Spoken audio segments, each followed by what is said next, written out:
Hello, now is going to be presenting the second part of the presentation, and we're going to present the test option of the Resistor Lab website.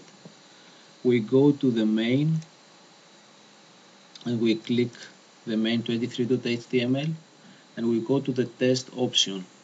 We go to the first test. All tests have been developed using PHP and MySQL, and also in all of them it is a jQuery script for the instructions. If the user wants now to submit the test, the system doesn't allow him, and because the system has been developed in that way that controls everything, and the user must follow specific steps in order to finish the test.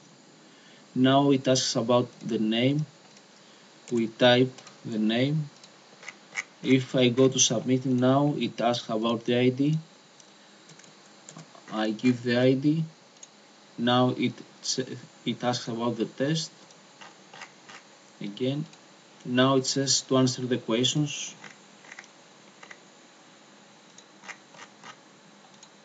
It asks all the time to answer the questions that have not been answered. Now it says about the third and about the fourth. Now a message appears and says that the answers have been submitted, and we can go to the database and browse, and we can see that the data has been stored in the database. Now we go to do the second test. The answers are random, and also here there is a script from jQuery. Again, the JavaScript. We must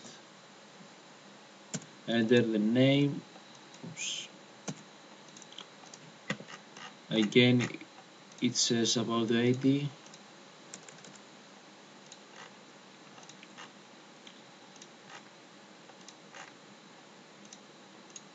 And it says that the answers can be submitted to the database. Now we go back to the database and we can see that the second test has been submitted and stored in the database. Now we go to the third test. Again, the script of the jQuery, the JavaScript. So I enter my name, my ID, test.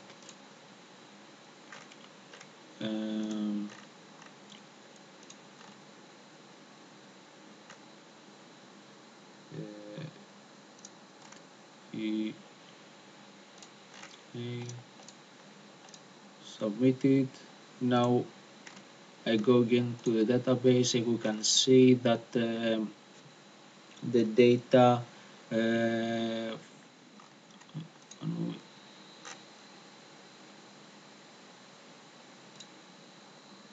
yes, of the third test have been submitted.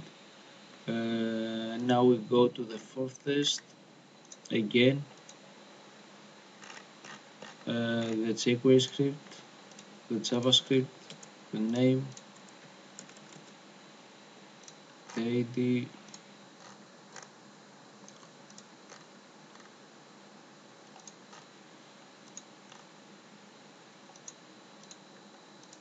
now we go to the database and we can see the fourth test has been submitted. The next step, always at the end of the test, the PHP returns the good luck, and now the teacher can go and see the performance of the student in the private website. We can go to the teacher edition folder and click the teacher.html. Here, that page is the main page of the Resistor Lab teacher edition. It contains a menu bar with two options, the home page and the database. When I click the database, I go to another page with a menu bar with four options. If I click home page, it returns me back. In the database, now we have the test results. In this section, I can see the details of each test for every student. So I click the Vasilis Germanos.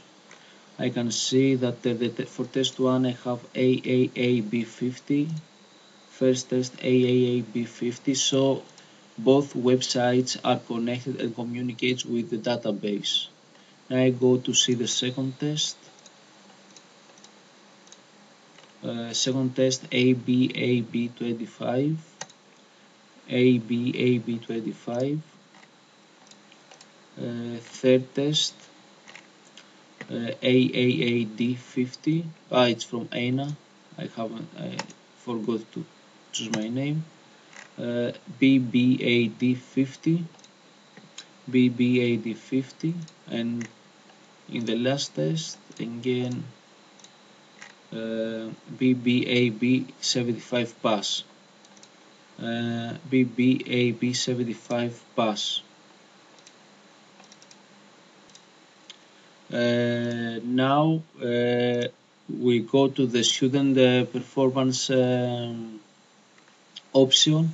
We see the Anna Mavrudi and the other students. So each time the name here is changed. So I click my name and I can see my performance. It's named Vasilios Germanos, and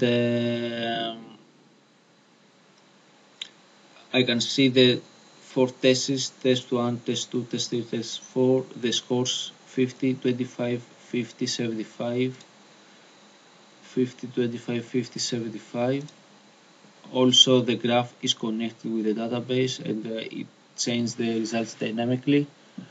For instance, here in the delete section, I can delete the data for each student, so the teacher after a school year or the semester can delete the data from the database in order to use the system again.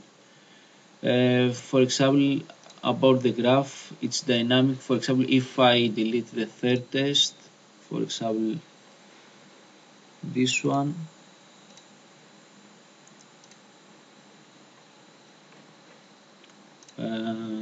and I go again, we can see that the third test has been disappeared.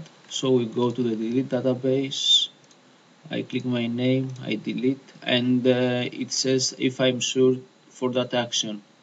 I click OK, and then if we browse, we see that the results has gone.